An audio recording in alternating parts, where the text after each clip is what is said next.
श्रोते हो नमस्ते. आपल्या सर्वांना शुभ दिवस. श्रोते हो, जीवनाचा प्रवास करत असताना जर आपण प्रगती केली तर लोक आपल्यावर जळत राहतात.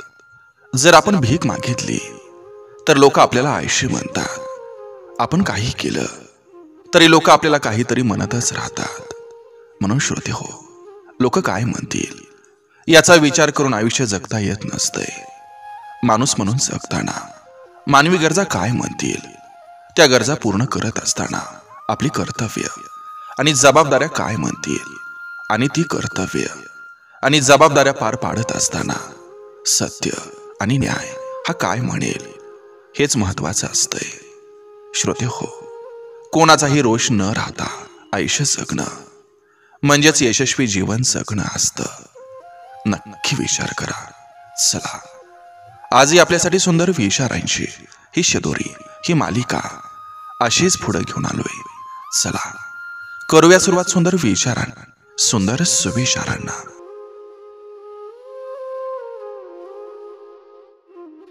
नवऱ्याच्या पैशापेक्षा त्याच्या तब्येतीकडे लक्ष देणारी पत्नी ही खरी व्यावहारिक असते.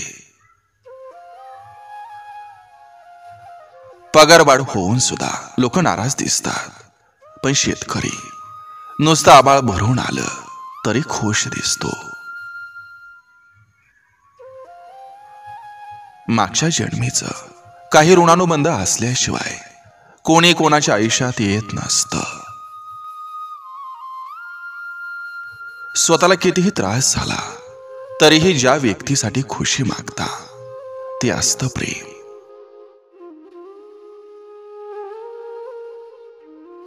ज्या व्यक्तीच्या कुशीत डोकं ठेवल्यावर पूर्ण दिवसाचा थकवा दूर झाल्यासारखं वाटतं ते असतं प्रेम. भांडून सुद्धा ज्या व्यक्तीचा राग येत नाही ते असतं प्रेम. जगणं ठाऊक असणाऱ्यांना वागणं कसं असावं हा प्रश्न कधीच पडत नाही. ज्यांचं जगणं हे पोटाजवळ येऊन थांबतं ते देव शोधत नाहीत, तर भाकरीसाठी वणवण फिरत असतात.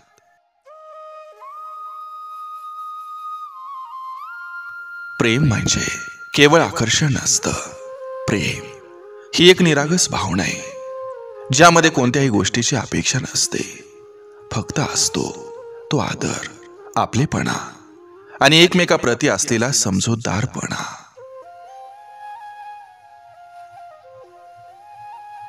दवबिंदूची चमक ही गवताच्या हिरव्या पात्यावर दिसून येते, वाळलेल्या गवतावर नाही. तसंच माणुसकीची चमक ही हळवं काळीज असलेल्या माणसात दिसून येते. दगडाचं काळीज असलेल्या माणसात नाही, हळव्या मनाच्या माणसाला मायेची किनार लाभलेली असते.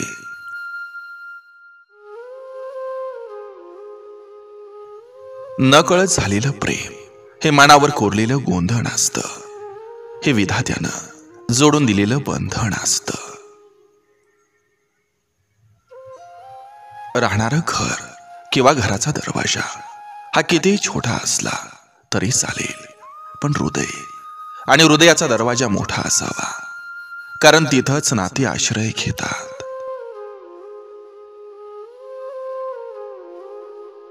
मोबाईलची गॅलरी आयुष्याच्या आठवणीनं भरून जाते.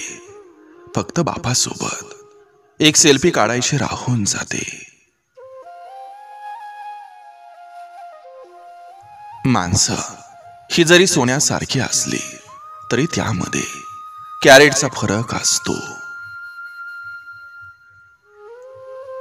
संघर्षाचा काळ हा एकट्यानंच लढावा लागतो. चांगल्या वेळेत तर ओळख नसलेले सुद्धा ओळख देतात. ज्या घरात वयस्कर माणसांना मान सन्मान नसतो ते कुटुंब लाखो कमावून सुद्धा कधी समाधानी नसतं. व्यक्ती वयाने किती मोठी होऊ दे, मॅच्युअर होऊ दे, पण आपल्या आवडत्या व्यक्तीजवळ मात्र ती वयाने लहान आणि अल्लड होतेच.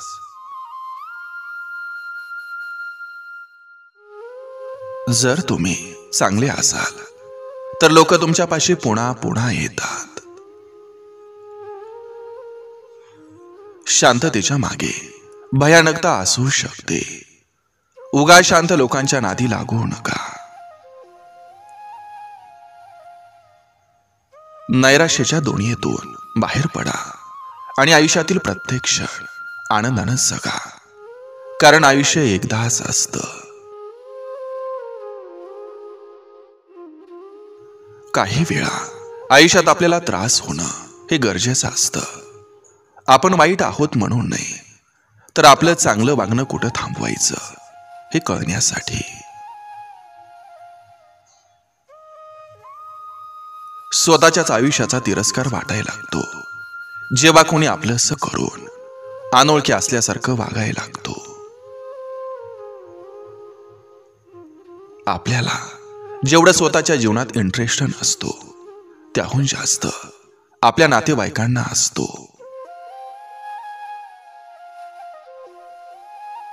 नातं तुटेल या भीतीनं जोडीदाराचं चुकीचं वागणं हे कधी सहन करायचं नसतं. नाहीतर आयुष्यभर त्रास सहन करावा लागतो.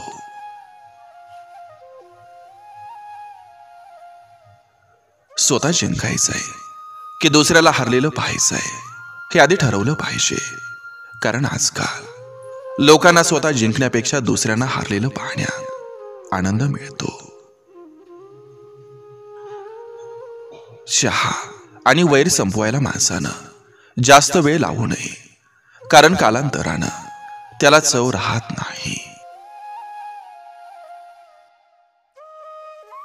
तुझा माझ्यावर विश्वास नाही का असं बोलूनच सर्वात जास्त धोका दिला जातो. खोटं बोलणं हे एक असं कर्ज आहे.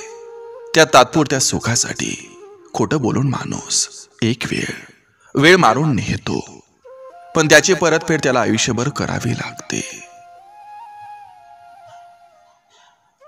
आहे त्या परिस्थितीचा स्वीकार करा आणि हसत मुखानं पुढे जा. कारण हसू खरं असो किंवा खोटं असो, कोणालाही त्याची पर्वा नसते.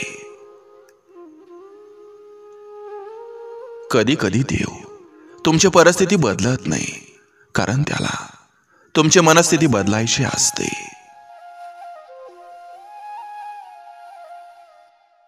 लोक काय म्हणतील याच्याकडे जास्त लक्ष देऊ नका. जीवनात पुढे जायचं असेल तर कानानं बहिरं व्हा. कारण आपण कितीही चांगलं असलो तरी नावं ठेवणारी लोक खूप आहेत. तुम्हाला वाईट अनुभव आला म्हणून लगेच स्वप्नांचा पाठलाग करणं सोडू नका. कारण तुम्ही जिंकण्यासाठी जन्माला आला आहात. वाईट दिवसांना जिंकू देऊ नका.